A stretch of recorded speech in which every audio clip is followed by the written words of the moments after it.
Hey everybody, it's Wade. Welcome back to In the Gutter for my weekly comic book haul, which is 2 weeks. We're going to start out. So I already showed this. So this is Kirkman's new series Terminal from Image Comics. This is the first issue. And then this is the wraparound cover. And then I realized that this is also a connecting cover. So I don't know how I'm going to do this, but excuse me. I'm going to connect them. See if I can do it in the first try. So this is the other cover. I just picked this up.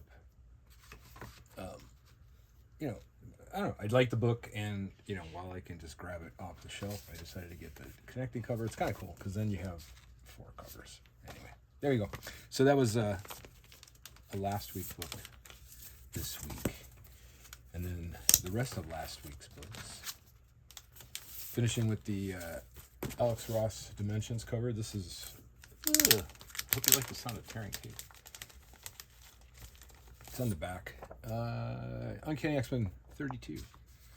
Colossus, Storm, Wolverine, all your favorites.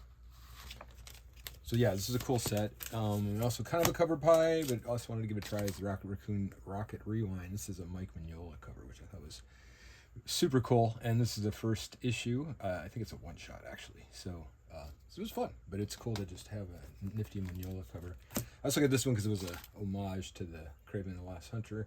So what if Kraven survived his last hunt? Spoiler. Anyway, it's a cool variant cover. But anyway, I dug that. I think this is the last issue of Minor Threats, The Last Devil Left Alive. Patton Oswalt, Jordan Blum, Scott Hepburn. This is the 5th issue, and I think the final in this story. Dan Panosian's Alice Forever After number 5. And he splits the artwork with Giorgio Spalletta, I believe. And yeah, it's been fun. If you like Alice in Wonderland, this is a cool little spin-off. I said Forever After, right? Not Ever After. Tie into the Justice League shenanigans. This is the Justice League Night Vision Special, issue number 1. Mark Waid and Williamson on this one. Yeah, these are just really well illustrated and fun. Lots of heroism and villains and things. This is the annual for Batman Superman World's Finest. This is the first annual, which is weird because I think this series has been going on for quite a while. Dan Moore cover on this one. Mark Waid wrote this one as well. And everybody's favorite half vampire hunter Blade joins Moon Knight and Mark Spector in Moon Knight number 6. Jim McKay and Premanik is the penciler in this one. Kind of a forced character team up based on the new movie. You got Spider-Man Long Way Home by Hickman and Kubert. It's good though. It's a cool Spider-Man story, and obviously the heroes are featured in the new Spider-Man Brand New Day. Anyway, another cover that has a homage. This is Amazing Spider-Man number 33. This would be calling back to the Stranko cover. Joe Kelly and Ed McGuinness. Ed McGuinness is kicking ass in this book too. Very cool. All right, I think the final final issue of American Caper, Dan Hauser and Laszlo. Yeah, I don't know. I didn't get it. And again, some of these, I feel like if you read them in a trade, or you have all 9 issues, you get a lot more out of it. Having the break each time, I don't know. It's probably my brain. Hidden Springs, number 3. So this is a kaiju story with a baby kaiju, and they're trying to escape with it, and all this stuff happens. But yeah, it's pretty cool. So, Rob Williams and Neil Vendrell, cool indie comics from Dark Horse. This is another one I also am enjoying, sort of obviously post-apocalyptic zombie-esque kind of thing with Zach Camplin and Stefano Raphael, Only the Savager Love. This is the 2nd issue, and it's unfolding nicely as well. It seems to be a little less horror this week, which is a terrible thing to say right before I read you Lorenzo Del Felici's Red Roots number 4. Yeah, this one's it's a lot. Then this one. Okay, so The Eye Collector. It's really weird, but it's really beautiful. And it's like if you ever listen to The Residents, that's that old semi-punk band with guys with like eyeballs for heads and top hats on them. That's what it reminds me of.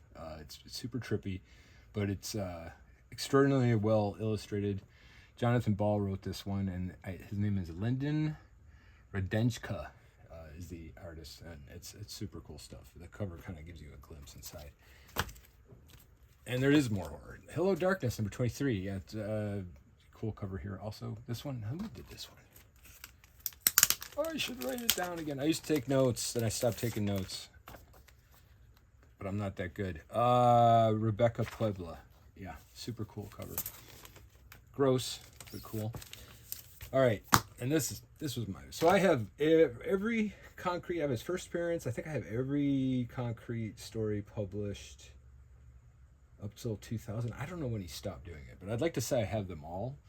Maybe some of the fragmented ones that appeared in other publications I don't, but this is The Return of Concrete and Stars Over Sand, number 2. It's cool. Yeah, Concrete loses his memory, and he kind of hits the reset button, and everyone's all looking for him. But yeah, it's very, very Paul Chadwick. If you've enjoyed Concrete stories in the past, this one will not disappoint. All right, here it comes again. As you know, 3 covers. Geiger number 24. Geiger number 24. And a very aged up old comic book looking Junkyard Joe Geiger number 24. Yeah, this story is really cool. This one I can read monthly for some reason. Maybe it's written that way. But yeah, my brain is able to hang on to the contents. All right, so there's a smaller batch this week.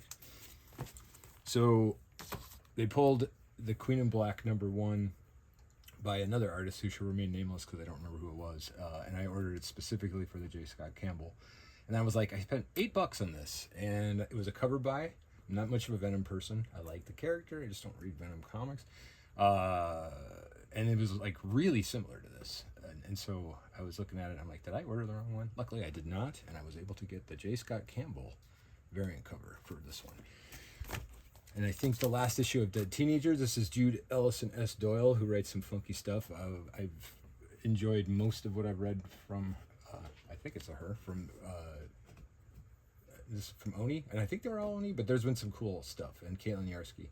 I love that people are doing things outside the box, and I always try to check them out. Speaking outside the box, The Dead Man, number 3 from W. Maxwell Prince and Martin Morazzo. Yeah, this is super trippy. This is one kind of I'd say it breaks the fourth wall, but it's, the cover kind of shows that the art is not your traditional superhero stuff, and it's going to look nice as a nice hardcover art book that you can impress your friends with how thoughtful and educated you are. All right, Matt Fraction's Batman, introducing Verity Pennyworth. Yeah, this is like Alfred's niece. Whatever. They did a DNA test, though. They proved it was her, so there you go. This is issue number 12 of the new Batman series. It's fun. I think I'm going to finish Batgirl at 24 if it doesn't finish itself. Tate Brownbill, and I forget the first name, but it's Segovia artwork. It's cool. I mean, I like this character, but it's like kind of gone off the rails for me with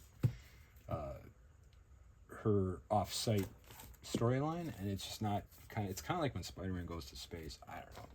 It's just not sticking to my ribs.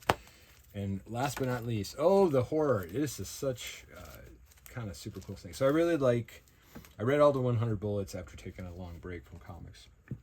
And it struck me as just gritty and really realistic, and maybe too realistic sometimes, but like the Ed Brubaker and Sean Phillips stuff.